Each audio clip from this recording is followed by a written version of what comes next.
Welcome back to another story time with Dogwood Nature School, and today we will be reading The Wolves Return, a new beginning for Yellowstone National Park.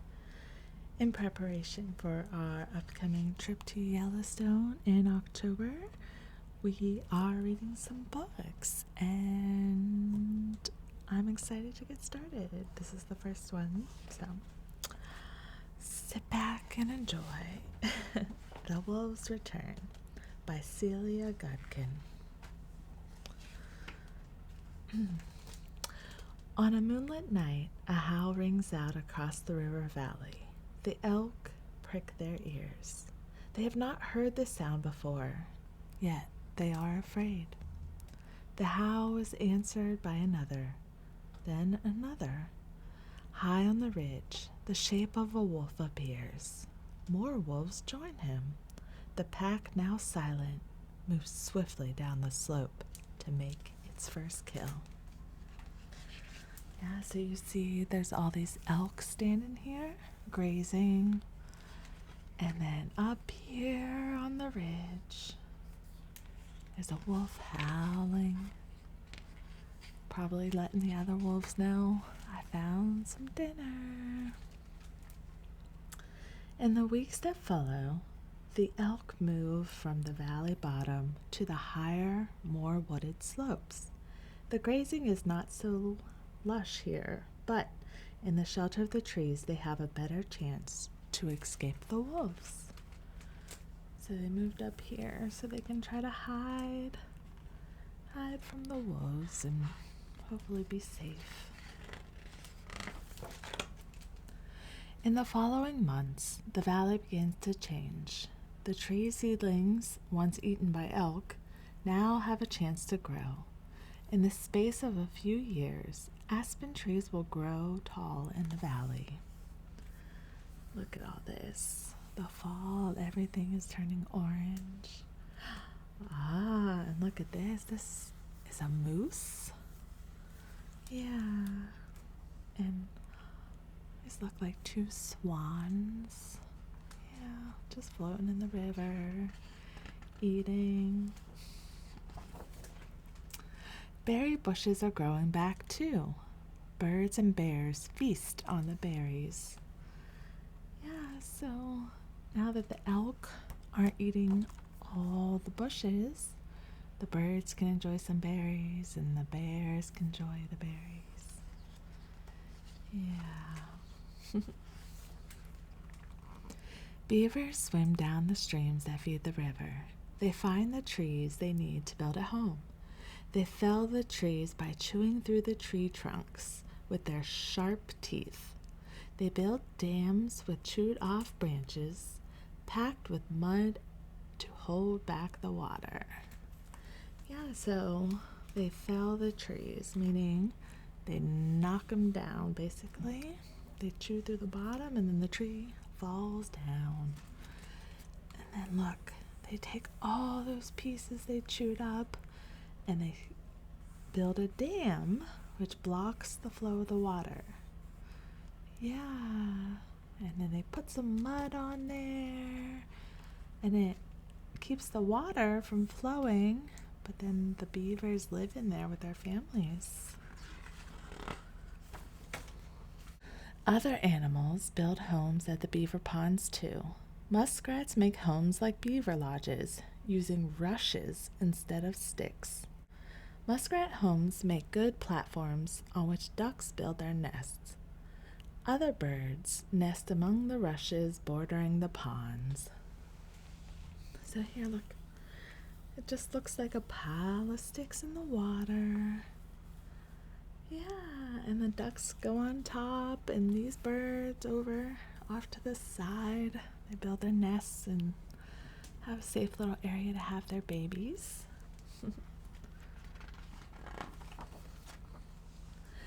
A multitude of insects live in the ponds. They are food for many kinds of fishes. The fish in turn feed other animals. Otters hunt them in the water. Osprey dive on them from above, and herons stab fish and frogs in the shallows. The ponds are teeming with life. Yeah, so here's fish that are eating the bugs and the different insects. And here comes the otter to get the fish and the osprey. And over here we have a heron. Yeah.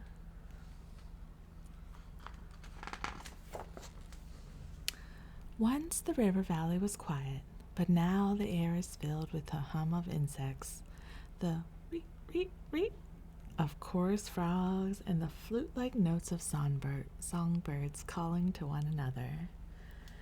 Yeah, look at that frog. Looks like a bullfrog. Huh. Yeah. Oh, look at this. There's a dragonfly. Yeah, so before the dragonfly had wings, he looked like just a crawling insect. And he crawled up and held on, kind of like cicadas, if you know what cicadas are. And they come out of their little shell. Yeah.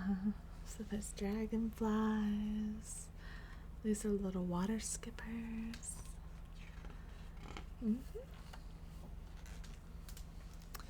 Every year, birds fly up the river valley on their spring migration.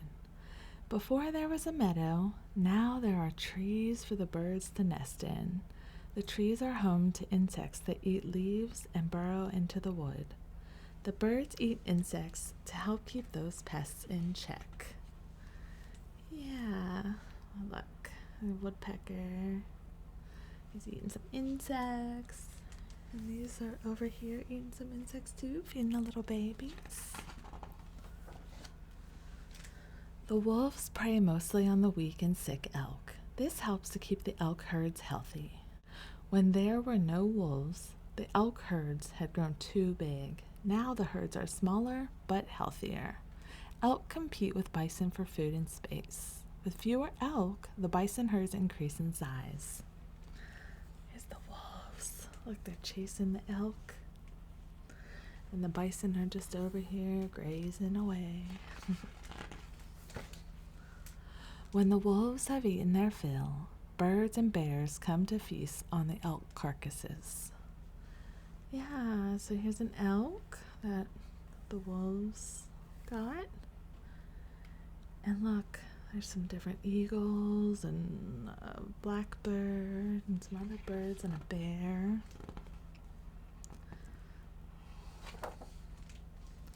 Many animals benefit from the return of the wolves, but not coyotes. Wolves attack coyotes. With fewer coyotes, their prey, rabbits and mice, increase. The rabbits and mice now become food for hawks, weasels, badgers, and foxes. Yeah, so look, here's a badger and some hares, rabbits. Yeah, and there's little mice. Look at this little mouse hiding over here. Yeah. And there's a fox. Very good. Oh, here's a weasel. As the trees and bushes grow back along the river, their roots hold the soil in place. Water trickles slowly instead of rushing down the slope and washing the river banks away. Sections of the river become straighter, deeper, and narrower, with fast-flowing water and deep pools that shelter bigger fish. Elsewhere, where beavers have dammed up the streams that feed the river, the water spreads out into quiet beaver ponds. The different habitats provide a greater variety of places for plants and animals to live. Who would have thought that the return of a few wolves could have benefited so many other animals? The wolf in North America. In the 1800s, as people from Europe spread westward across North America, they encountered wolves everywhere. The newly arrived settlers wanted to grow crops and raise livestock, soon came into conflict with these predators. The wolves preyed on the settlers' livestock, and the settlers retaliated by killing the wolves. The wolf hunt was so effective that by the middle of the 20th century, there were hardly any wolves left in the United States or Mexico. Over time, people's view of nature began to change. With so few truly wild places left, they started to value wilderness and wildlife. The U.S. Endangered Species Act of 1973 meant that plants and animals under threat could now be protected. In 1978, the wolf was listed as a threatened species in the lower 48 states. Many Americans now wanted wolves to be reintroduced to wilderness areas. In 1995, 13 wolves captured in Canada were released in Yellowstone National Park. The following year, another 10 wolves were released. The experiment was a success. From the original 23 animals, there are now about 100 wolves living in Yellowstone. We have learned that they play a vital role in maintaining the health of other wildlife. The return of wolves to Yellowstone has had a greater impact than we could have predicted, but wolves are not the only factor at play. Weather conditions, forest fires, insect infestations, and other animals besides wolves may all have significant impacts. Nature is complex, dynamic, and continually changing. We don't know what the future holds, but at least wolves have returned to play a vital role in the place where they have always belonged, Yellowstone National Park.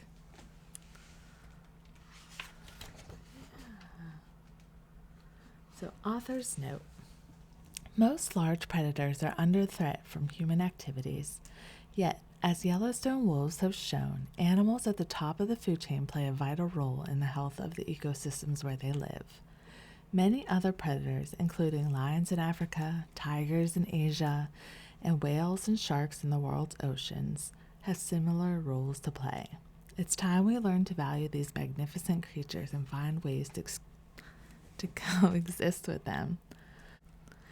Thank you for joining me on another story time as we read The Wolves Return in preparation for our trip to Yellowstone. I'm excited to learn more about this wonderful place, and I hope you are too. So I will see you guys on the next one. I hope everybody is happy, healthy, and safe wherever you are in the world.